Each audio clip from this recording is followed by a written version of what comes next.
Hello everybody, and how are you? It's cold and it's wet and it's windy outside, so I'm really happy to be spending the next few minutes with you at the end of week 3. In preparing for this session, I asked myself the question, what at this point do you need from me? What are your needs? What are your expectations? What can I give you at the end of week 3? And obviously I don't know you very well, but a guess is that for those of you who are, particularly those of you who are at the early stages, you're in the early stages of your EMI career, what you possibly need is confidence in what you're doing. We all need that, don't we?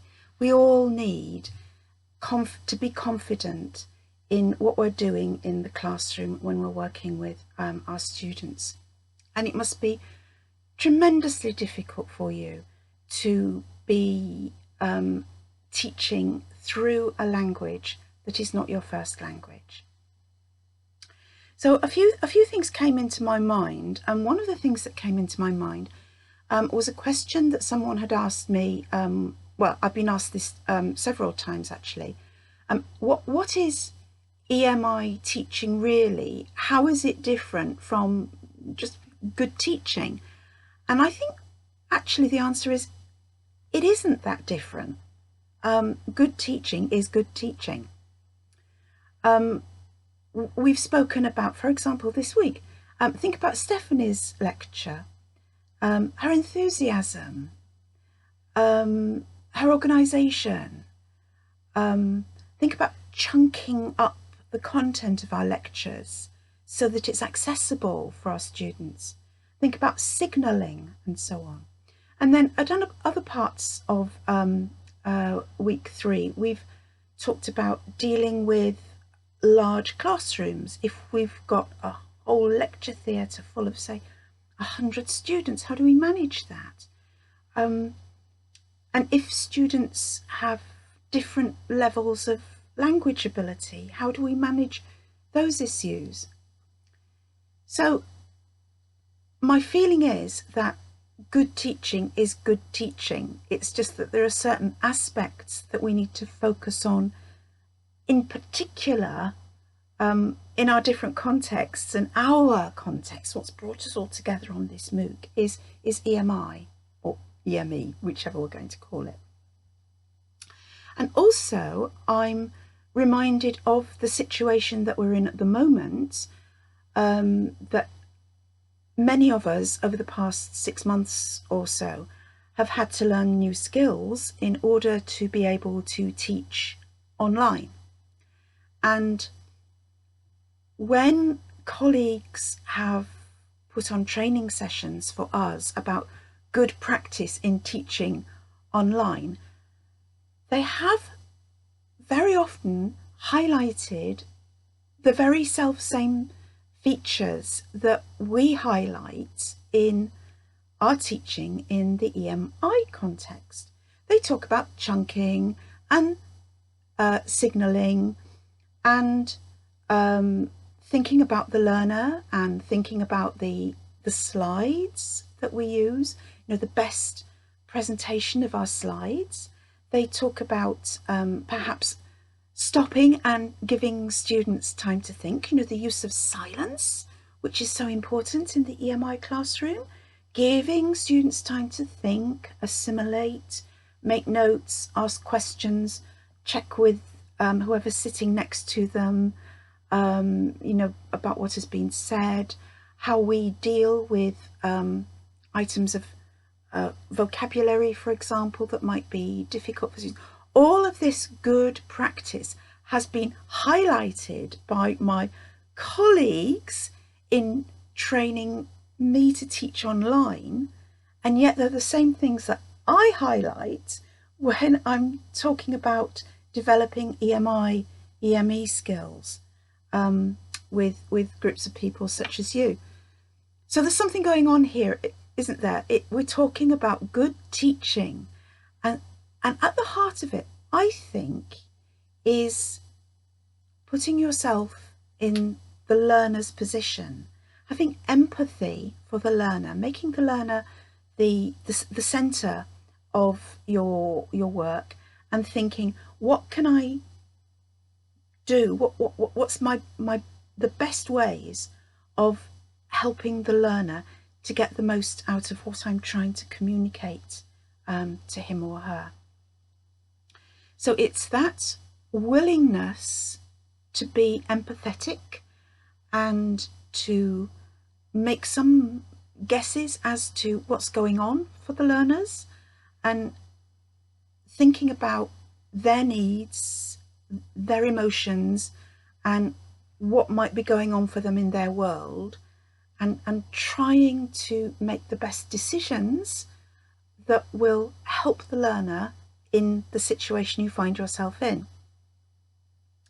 So I think the caring, compassionate, empathetic teacher will succeed in whatever context he or she finds himself or herself in. I'm getting confused with my pronouns. We often get dissatisfied with our performance, whether it's perhaps dissatisfaction with our language. We feel, oh, I wish my English were a little bit better. I wish I were a little bit more fluent, in the classroom. Or it might be teaching online, that you wish that your technical skills were better. We can always improve, and I don't think that trying to be perfect is actually all that helpful. There's a kind of tyranny around perfectionism, and perfectionism can actually stop you from moving forward. So in thinking of your needs and trying to guess what you might need at the moment, I think that a lot of us need to improve our confidence. That only comes with practice, and it only comes through willingness to take risks, and if something does go wrong, to try and put it behind you and learn from whatever it is that's gone wrong. And I hope that you are reflective practitioners. One or two people in comments have actually said, oh, I make notes, and I look at my notes and I build on them for the future. One of you, I think it was Alf, I'm not quite sure if that's the pronunciation, talks about making notes in order to implement aspects of the course into his or her own teaching, and then to run a workshop for colleagues, for fellow teachers in his or her establishment. So note-taking, reflecting, keeping a reflective journal, being a reflective practitioner is a good thing to be, so that when we realise we could have done things differently or better, then maybe we have these little reminders, and then we can change things next time. And my feeling is that learners don't expect us to be perfect. I had the experience this week when I had what I think was a bad lesson. I wasn't feeling too great myself, and you know how you sometimes can reflect bad or poor feelings onto your environment.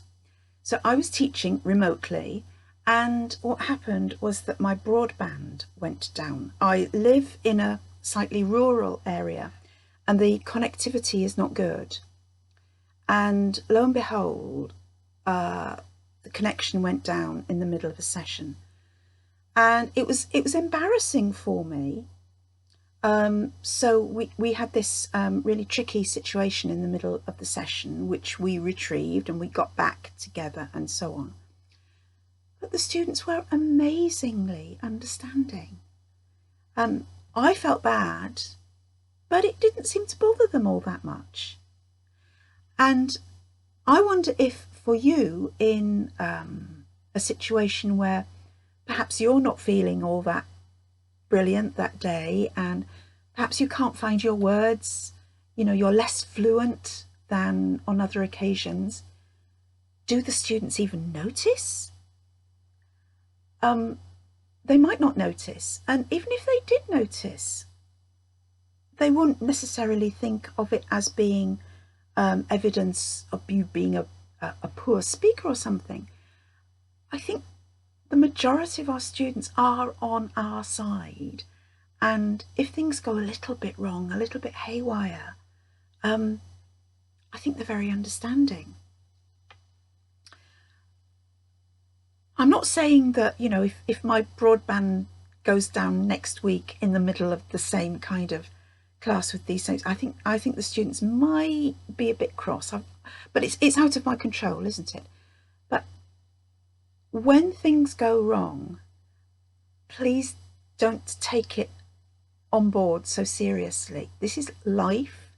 We have to accept that things go wrong and then just move forward, right? So to become more confident in our teaching, then, we have to take risks. We have to deal with the things that go wrong. But we mustn't let these things hold us back.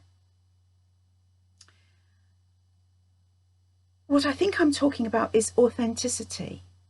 If the learners see that, you are doing your best, that, okay, maybe something has been not quite so good this week, there's been some kind of hiccup, please don't underestimate the goodwill in the classroom for you as a teacher. And if I can transmit to you a feeling of confidence over, the distance between us, you have got skills, many good skills. You've got the knowledge of your content area. You are a teacher, you've been teaching for I don't know how many years, and you know about pedagogy and you're learning about pedagogy. You have got knowledge of the English language and you're improving all the time. You're very probably teaching online, but you have, I hope, the support of colleagues to help you through things that you have to learn, new skills that you have to take on board. And I think if you've come into the teaching profession, you do have that empathy for the learner. And you can put yourself into the learner's position, the learner's shoes. And as I said a few minutes ago, that for me is the key to being a successful educator. So I'm trying to bolster your confidence in this session, trying to help you to believe in yourself as an EMI practitioner, and saying, by coming on this course, you are there, you've got there, you've arrived, you've got perhaps another journey ahead of you, because our lives are separated into different journeys, but you have arrived, you have the skills, so there's nothing to stop you. The only thing that might be holding you back is your own belief in yourself. All right, now I think it'll be Rob next week talking to you, so I might not have the opportunity to actually speak to you spontaneously and directly again, but I do want to say, what a great pleasure it is to have these opportunities to talk to people, and to say that Rob and I are here. When we get to the end of a MOOC such as this, or any course that we deliver, it's never goodbye, farewell, and we'll never see you again. It's not like that at all. We want to keep in contact with you through our Facebook group. We know that the Facebook group is not everybody's cup of tea, to use a nice British idiom. But it is there. It's something that can keep us together. And do please contact us if you feel that we can help in any way. Just get in touch. All right? So it's bye from me for the time being. And Rob will be with you next week. Okay. Bye for now.